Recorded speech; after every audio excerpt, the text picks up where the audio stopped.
Welcome to I dream. This is Lumbini. బయట ఏ చెత్త దొరికితే అది ఏ టైంలో పడితే ఆ టైంలో తింటున్నారా? ఇంటికి వచ్చి కూడా పార్సల్ తెచ్చుకొని ఇలాంటి ఆన్లైన్లో ఆర్డర్ చేసుకొని ఇలాంటి ఫుడ్ తినడం వల్ల గ్యాస్ట్రిక్ ప్రాబ్లమ్స్ పెరిగిపోతూ ఉంటాయి. సో జనరలీ ఏ ప్రాబ్లంకి ఎలాంటి సొల్యూషన్ చెప్పాలి అంటే ప్రముఖ వైద్యులే చెప్పాలి. సో మనతో పాటు జాయిన్ అవబోతున్నారు ప్రముఖ వైద్యులు, మనందరికీ ఎంతో సుపరిచితం, మెడికల్ కౌన్సిల్ ఆఫ్ ఇండియా మాజీ సభ్యులు డాక్టర్ సిఎల్ వెంకట్రావు గారు మనతో పాటు ఉన్నారు. ఆయనతో మాట్లాడదాం. సార్ నమస్తే. సార్ నమస్తే. సార్, గ్యాస్ట్రిక్ ప్రాబ్లమ్స్ చిన్న పెద్ద తేడా లేకుండా ప్రతి ఒక్కరికి ఏదో ఒక టైంలో వస్తుంది. ఇంకొకసారి మార్నింగే హెవీగా పెయిన్ రావడం, కడుపు నొప్పి రావడం ఇలాంటివి ఎక్కువైపోతూ ఉన్నాయి కదా. సో దీనికి ఏం చేయాలంటారు? ఈ గ్యాస్ట్రిక్ గ్యాస్ ట్రబుల్ అనేది స్వయంకృతాపరాధము. మనం తినే ఆహార పదార్థాల ప్రభావము, మన అలవాట్లకు వస్తే ధూమపానం, బీడీ, సిగరెట్, చుట్టా, గుట్కా, పాన్ పరాగు, నస్యము, జరదాకిల్లి ఇవన్నీ పొగాకు ఉత్పత్తులలో ఉండే నికోటిన్ ప్రభావం వల్ల గ్యాస్ ట్రబుల్ వస్తుంది. ఇక దీంతోపాటు మద్యం, అవి ఏ రకమైనా సరే, అది బీరు, బ్రాందీ, విస్కీ, భారతదేశంనైనా విదేశంనైనా ఏదైనా మద్యం సేవించడం వల్ల ఆ జీర్ణాశయం నుండి సున్నితమైన పొర దెబ్బతిని గ్యాస్ ట్రబుల్ వస్తుంది. కనుక ఈ రోజున ఆహార పదార్థాలు మనం తీసుకునే విధానాన్ని బట్టి కూడా ఉంటుంది. జంక్ ఫుడ్, ఫాస్ట్ ఫుడ్ తింటే గ్యాస్ ట్రబుల్ రాకేమొస్తుంది? పిల్లలకే నేర్పిస్తున్నారు. పిల్లలు చిన్న పిల్లలకి జంక్ ఫుడ్, ఫాస్ట్ ఫుడ్ పెడుతున్నారు. అది దానివల్ల కూడా గ్యాస్ ట్రబుల్ వస్తుంది. పిజ్జాలు, బర్గర్లు, నూడిల్స్, ఈ ఫ్రైడ్ రైస్లు, వీటి వల్ల అదే బయట తింటే వస్తుంది, అదే ఇంట్లో కూడా చేస్తున్నారు. ఇంట్లో తయారు చేయడం కూడా చేసినా ఎక్కడ చేసినా రెస్టారెంట్లో తింటే ఇంకా దరిద్రం. సగం మేలు ఇంట్లో చేస్తే. ఇప్పుడు ఈ నూడిల్స్లోను, ఫ్రైడ్ రైస్లోను టేస్టింగ్ సాల్ట్, అజినామోటో అని ఉప్పేస్తారు. దానివల్ల ఈ గ్యాస్ట్రిక్ సమస్యలే కాదు, మగపిల్లలకి వాళ్ళ యొక్క మగతనం కూడా లోపించే అవకాశం ఉంది. బరువు పెరిగిపోతారు, అడ్డంగా పెరిగిపోతారు. కనుక ఎవ్వరూ కూడా మీరు రెస్టారెంట్కి వెళ్తే టేస్టింగ్ సాల్ట్ వేయొద్దని చెప్పండి. కొంతమంది కొనుక్కు తెచ్చుకుని ఇంట్లో కూడా వాడుతున్నారు. ఇంట్లో టేస్టింగ్ సాల్ట్ వాడద్దు. తర్వాత మనం తీసుకునే ఆహార నియమాలు అంటే వేళలు. ఉదయం 8-9 మధ్యలో టిఫిన్ చేయాలి. 12-1 గంట మధ్యలో మధ్యాహ్న భోజనం. చాలామంది సాయంత్రం ఏమీ తీసుకోరు. మధ్యాహ్నం భోంచేసి ఇక రాత్రి భోజనమే. సాయంత్రం 4-5 గంటల మధ్యలో విధిగా అల్పాహారం తీసుకోవాలి. మజ్జిగో, బిస్కెట్లో, పండు ముక్కలో ఏదో ఒకటి అల్పాహారం, లేదంటే శనగలో, పచ్చి బఠానీలో నానబెట్టి ఉడకబెట్టి తాలింపేసుకుని తినాలి. రాత్రి 8-9 మధ్యలో మళ్ళీ భోంచేయాలి. జపాన్ వాళ్ళైతే మధ్యాహ్నం 12ంటికి మధ్యాహ్న భోజనం, కరెక్ట్గా 6ంటికి వాళ్ళు రాత్రి భోజనం చేస్తారు. మరి ఇప్పుడు యువత పట్టణాల్లోనూ వాళ్ళు ఏంటి మిడ్ నైట్ బిర్యానీలకు వెళ్తున్నారు. అంత మిగిలిపోయిన దాన్ని అంత పెట్టేసి 12ంటికి రమ్మంటారు. సగం రేటు డిస్కౌంట్ ఆఫర్లు పెడతారు. కుర్రవాళ్ళందరూ 12 ఎప్పుడు అవుతుందా అని అర్ధరాత్రి వేచి చూస్తుంటారు. ఒక్కసారిగా గేట్లు తెరిచి లోపలికి వెళ్తారు. మిగిలిపోయినవన్నీ లైన్లో పెట్టేస్తారు. తినడం ఇష్టం, ఎంతైనా తినండి అని బఫే పెడతారు. ఇక వాళ్ళు మొదలెట్టి 12ంటి కాంచి రాత్రి 2-3 దాకా తినటం, తాగటం, సిగరెట్లు తాగటం, వీటన్నిటి వల్ల గ్యాస్ ట్రబుల్ కాక ఏమొస్తుంది? ఇంకోటి ఏంటంటే దక్షిణ భారతంలో మనం తిన్నంత ఘాటైన పదార్థాలు ప్రపంచంలో ఎవరు తినరు. మనం కూర వండుకుంటాం. కూర వండుకుంటే దాంట్లో పచ్చిమిరపకాయలు వేస్తారు, ఎండుమిరపకాయలు వేస్తారు, మళ్ళీ కారం వేస్తారు, మిరియాలు, ఇవన్నీ కాక మళ్ళీ మాంసాహారం అయితే మసాలా, మిరియాలు, దాల్చిన చెక్క, లవంగము, యాలకులు ఇవన్నీ కలిపేసి దట్టంగా వేస్తారు. ఇప్పటికీ కూడా గ్రామీణ ప్రాంతాల్లో మాంసాహారం తినేటప్పుడు కళ్ళంటే నీళ్ళు రావాలి, నాలుక మండాలి, అప్పుడు కానీ వాళ్ళకి తిన్న ఆనందం కలగదు. చప్పగా ఉంటే మాంసాహారం వాళ్ళకి నచ్చదు. ఆ విధంగా ఈ ఘాటైన పదార్థాలు, మిరపకాయలు ఇవన్నీ వాడటం వల్ల జీర్ణాశయం నుండి సున్నితమైన పొర దెబ్బతిని గ్యాస్ ట్రబుల్ అనేది వస్తూ ఉంటుంది. ఈ గ్యాస్ ట్రబుల్ పులుపు, కారము, మసాలా అవి కనుక పరిమితంగా తింటే రాదు. ఇక కొంతమంది పార్శ్వ నొప్పి, నడుము నొప్పి, మోకాళ్ళ నొప్పులు, తలనొప్పి అని సొంత వైద్యం నొప్పి ట్యాబ్లెట్లు వాడేస్తారు. నొప్పి ట్యాబ్లెట్లు వాడటం వల్ల కూడా గ్యాస్ ట్రబుల్, గ్యాస్ట్రిక్ ట్రబుల్ వస్తుంది. వాళ్ళకి ఆహారం తీసుకోవడం తప్పనిసరి. ఇక కొంతమందికి తేపులు వచ్చేస్తుంటాయి. ఆ తేపులు ఎంత పెద్దగా వస్తాయంటే చుట్టుపక్కల వాళ్ళందరూ ఈ వెంక చూస్తుంటారు. ఒక ఆఫీసులో తేపాడంటే, మీటింగ్లో ఎక్కడైనా తేపాడంటే అందరూ వాడి వెంక చూస్తారు. అవమానానికి గురవుతాడు. తేపు అంటే మనం ఆహారము తీసుకునేటప్పుడు అన్నంతో పాటు కొంత గాలి వెళ్ళిపోతుంది లోపలికి. నిదానంగా తినాలి, నమిలి మింగాలి. ఆ గాలి మళ్ళీ వెనకొచ్చే ప్రక్రియ తేపులు. ఇక పొట్ట ఉబ్బిపోతుంది.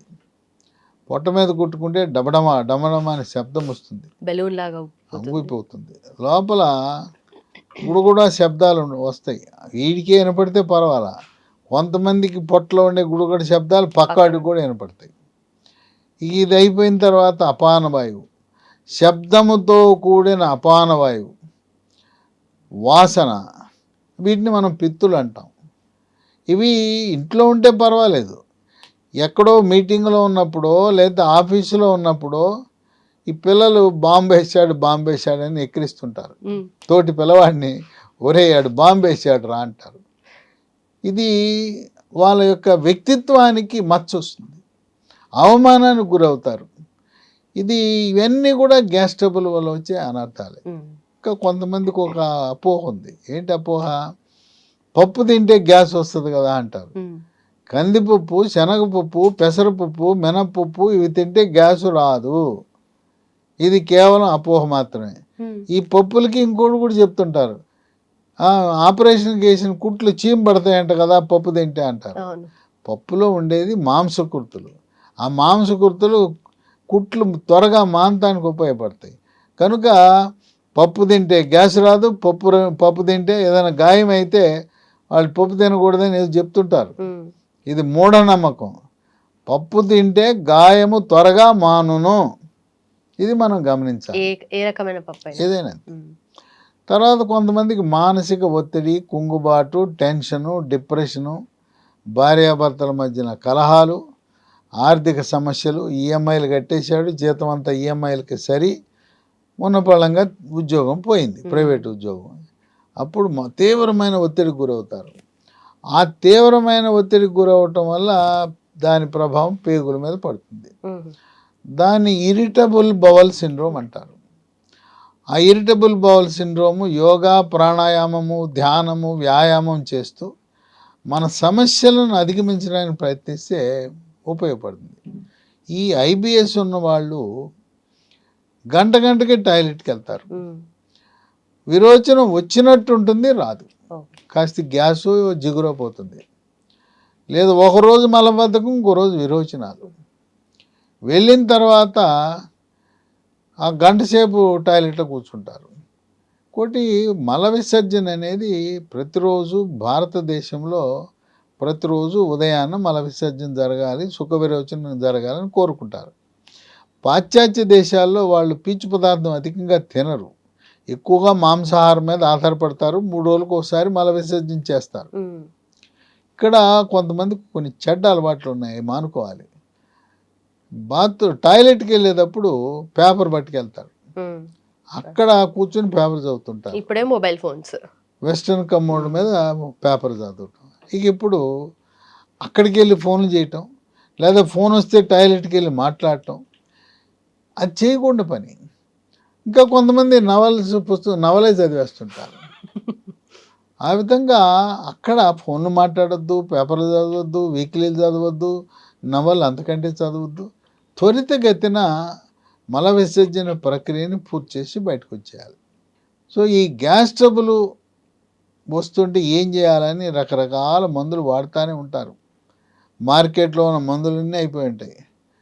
డాక్టర్ దగ్గరికి వెళ్తే ముందు నోట్లో పైప్ వేస్తారు.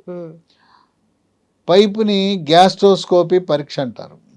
లోపల నీకు పేగు రాపిడి ఉంది, తర్వాత పుండు ఉంది మందులు వాడంటారు. వాడినంతకాలం బాగానే ఉంటుంది, మానగానే మళ్ళీ మొదలైపోతుంది. తర్వాత కొంతమంది వాళ్ళ అలవాట్లు మానరు. సిగరెట్లు మానకుండాను మందు మద్యం మానకుండా గ్యాస్ ట్రబుల్ తగ్గమంటే ఎట తగ్గుతుంది? తగ్గదు. కొంతమందికి ఆ మందు వాళ్ళు తాగే మందు ముందు మేమిచ్చే గ్యాస్ ట్రబుల్ టాబ్లెట్ చాలా వీక్. ఆ మందు మద్యం అనే మందు చాలా పవర్ఫుల్, ఇదేమో చాలా వీక్. ఇది చెప్పడు. మీరు మందు ఇచ్చారు నాకు పని చేయలేదు అంటాడు, ఇంకా గ్యాస్ తగ్గలేదు అంటాడు. డాక్టర్లు మారుస్తుంటారు, హాస్పిటల్ మారుస్తుంటారు, పదే పదే ఎండోస్కోపీలు చేయించుకుంటుంటారు. అట్లాగే గ్యాస్ ఉన్న వారికి ఎండోస్కోపీతో పాటు, అదే గ్యాస్ట్రోస్కోపీతో పాటు పొట్టకి అల్ట్రాసౌండ్ స్కానింగ్ కూడా పరీక్ష చేయవలసిన అవసరం ఉంది. ఎందుకంటే కాలేయం కింద ఉండే చేదు తిత్తి, దాంట్లో రాళ్ళు ఉన్నప్పుడు పిత్తకోశంలో రాళ్ళు అంటారు, చేదు తిత్తిలో రాళ్ళు ఉన్నప్పుడు కూడా గ్యాస్ ట్రబుల్ వచ్చే అవకాశం ఉంది. అది ఉంటే దానికి మందులతో కరగవు. పిత్తకోశంలో రాళ్ళు మందులతో ఏం కరగవు. దాన్ని లాప్రోస్కోపీ ప్రక్రియ ద్వారా చేదు తిత్తిని తీసేస్తారు. తీసినా ఏమీ ఆటంకం ఉండదు జీర్ణ ప్రక్రియకి. పైత్యరసం అనేది కాలేయంలో ఉత్పత్తి అయ్యి ఈ పిత్తకోశంలో టెంపరీగా తాత్కాలికంగా నిలవ ఉంటుంది. అది తీసినా ఏమీ కాదు. కొంతమంది దీన్ని రాళ్ళు కరిగిస్తామని, అది మోసం. ఇంతవరకు పిత్తకోశంలో రాళ్ళు కరిగించిన చరిత్ర ఇంగ్లీష్ మందుకు లేదు, ఆయుర్వేదంకు లేదు, హోమియోపతి లేదు, యునాని లేదు, సిద్ధ లేదు. మోసం. అయితే మూత్రపిండంలో రాళ్లను చక్కగా వివిధ విధానాల ద్వారా కరిగించవచ్చు. ఆయుర్వేదంలో చక్కటి మందులు ఉన్నాయి. కనుక మూత్రపిండంలో రాళ్ళు కరుగుతున్నాయి కదా అని చెప్పి నువ్వు ఇక్కడ కరిగించమంటే ఇక్కడ కరగవు. కనుక దాన్ని నమ్ముకోవటం వృధా. కనుక ఇది ఇంకొంతమంది ప్యాంట్లు టైట్గా వేసుకుంటారు. టైట్ దుస్తులు వేసుకున్నప్పుడు పొట్ట మీద ఒత్తిడి వచ్చి అన్నవాహిక జీర్ణాశయం కలయికలు ఉండే కవాటం వదిలైపోతుంది. అప్పుడు జీర్ణాశయంలో ఉండే ఆమ్లము, హైడ్రోక్లోరిక్ ఆమ్లము రివర్స్ డైరెక్షన్లో వచ్చేస్తుంది. సాధారణంగా అన్నము కానీ ఏ వస్తువు, ఈ ద్రవం కానీ అన్నవాహిక నుంచి జీర్ణాశయంలోకి వన్ వే, వెనక్కి రాదు. ఆ కవాటం ఉంది, కానీ కవాటం లూజ్ అయిపోతుంది. టైట్గా ఉండే వస్త్రాలు వేసుకున్నా లూజ్ అవుతుంది. కొంతమంది చాక్లెట్లు అదే పనిగా తింటుంటారు. చాక్లెట్ తినేవాళ్ళు, లేదు సిగరెట్ తాగేవాళ్ళు, మద్యం సేవించేవాళ్ళు, వీళ్ళకి అది లూజ్ అయిపోతుంది. లూజ్ అయిపోయి వెనక్కి వెళ్తుంది. ఈ హైడ్రోక్లోరిక్ ఆమ్లం ఛాతీలోకి వెళ్ళి నొప్పి, మంట, కొన్ని సందర్భాల్లో హార్ట్ అటాక్ను పోలిన విధంగా ఉంటుంది. అమ్మో హార్ట్ అటాక్ అనే భయం కలిగించే విధంగా కూడా ఉంటుంది. కనుక ఈ గ్యాస్ ట్రబుల్ చాలా సమస్యాత్మకమైంది. ఇది చిన్నపిల్లలను కూడా వదిలిపెట్టట్లా. ఇంటర్మీడియట్ పిల్లలు ఎంత ఒత్తిడికి గురవుతున్నారు. వాళ్ళ అమ్మ నాన్న నీకు నీట్లో ఎంబీబీఎస్ గవర్నమెంట్ కాలేజీలో రావాలి, జేఈఈ పరీక్షలో ఐఐటీలో సీట్ రావాలి, నువ్వు ఐఏఎస్ అయిపోవాలి. ఇలా తల్లిదండ్రుల ఆకాంక్షలు, వాళ్ళ కోరికల మేరకు పిల్లల్ని ఒత్తిడికి గురి చేస్తున్నారు. ఇంటికాడ అమ్మా నాన్న ఒత్తిడికి గురి చేస్తుంటే అక్కడ ఆ కార్పొరేట్ కళాశాలలో వాళ్ళు వీళ్ళని తోమి ర్యాంకులు తెచ్చుకుని సీట్లు తెచ్చి టీవీల్లోనూ లేకపోతే సోషల్ మీడియాలో 1, 2, 3 పేపర్లో ప్రకటనలు వేసుకోవాలని వాళ్ళ తపన. వాళ్ళ తపన ఏంటంటే అడ్వర్టైజ్మెంట్ వేసుకోవటానికి మా సంస్థలో చదివిన వాళ్ళకి 1, 2, 3, 5, 6 వచ్చినాయి అని చెప్పుకోవటం కోసం. ఈ విధంగా పిల్లల మీద ఎంత 15 నుంచి 17 ఏళ్ళ వయసు పిల్లల్ని పట్టుకుని వాళ్ళ మీద అంత భారము, ఒత్తిడి వేయటం వల్ల ఈ గ్యాస్ ట్రబుల్ వస్తూ ఉంటుంది. కనుక ఈ గ్యాస్ ట్రబుల్నికి అన్ని రకరకాల మందులు ఉన్నాయి. వాడినప్పుడు తగ్గుతుంది, అది మానగానే మళ్ళీ మొదలు. అటువంటి సందర్భంలో లీ ఫార్మా కంపెనీ వారు ప్రకృతి ప్రసాదించిన వస్తువులతో తయారు చేసిన ఒక మందుని తయారు చేశారు. దాని పేరు లాఫెరిన్ బీసీ. ఈ లాఫెరిన్ బీసీ ఏంటంటే దీని గుణం మనకి జీర్ణకోశంలో చెడు బ్యాక్టీరియా మంచి బ్యాక్టీరియా ఉంటాయి. ఇది జీర్ణకోశం నుండే చెడు బ్యాక్టీరియాని తరిమి కొట్టి మంచి బ్యాక్టీరియా గుడ్ బ్యాక్టీరియా మనకు ఉపయోగపడే సహాయకారిగా ఉండే బ్యాక్టీరియా శాతాన్ని పెంచి ఈ గ్యాస్ ట్రబుల్ నివారించడానికి ఉపయోగపడుతుంది. ఈ లాఫెరిన్ బీసీ ఒంటరిగా కాకుండా ఇసమప్రజోల్ అనే మందు లీ ఫార్మా వాళ్ళు ఇసమప్రజోల్ కూడా తయారు చేస్తున్నారు. దాన్నేమో పరగడుపున వేసుకోవాలి, అది కెమికల్ మందే, అది ఆ ఇంగ్లీష్ మందు. ఆ ఇంగ్లీష్ని ఈ హెర్బల్ మందుతో ఆ ఇంగ్లీషు హెర్బల్ రెండింటిని కలిపితే ఈ రెండింటి దెబ్బకి గ్యాస్ ట్రబుల్ పూర్తిగా తగ్గిపోతుంది. ఎట్లా? అదేమో ఇసమప్రజోల్ 40 mg పరగడుపున రోజు వేసుకోవాలా. తీవ్రత ఎక్కువగా ఉంటే రాత్రిపూట కూడా పడుకునే ముందు వేసుకోవాలి. ఈ లాఫెరిన్ బీసీ ఉదయం టిఫిన్ తర్వాత ఒకటి, రాత్రి భోజనం తర్వాత ఒకటి, వరుసగా 3 నెలలు వాడాలి. ఇది సహజ సిద్ధంగా తయారైన ప్రకృతి ప్రసాదించిన ఔషధం. చూడండి, ఇక్కడ ఆకుపచ్చ చుక్క ఉంది అంటే దీంట్లో ఏ రసాయనాలు కెమికల్స్ లేవు. దీనికి డ్రగ్ అథారిటీ లైసెన్స్ కాదు ఇచ్చేది, food safety standards authority of India వాళ్ళు పర్మిషన్ ఇస్తారు. దీనివల్ల ఇది సురక్షితం, కాంప్లికేషన్లు సైడ్ ఎఫెక్ట్లు ఉండవు. అలోపతి మందులు షుగరు బీపీ గుండె జబ్బు అన్ని జబ్బులకు వాడుతున్న వాటితో పాటు కూడా దీన్ని వాడచ్చు. ఇది వాడి చాలామంది ఉపశమనం పొందారు, హాయిగా చక్కగా వాళ్ళకు శాశ్వత నివారణ. ఈ రోజు ఎంతకాలం ఎన్ని సంవత్సరాలు, కొంతమంది 20 ఏళ్ళు 30 ఏళ్ళు వాడుతున్నారు.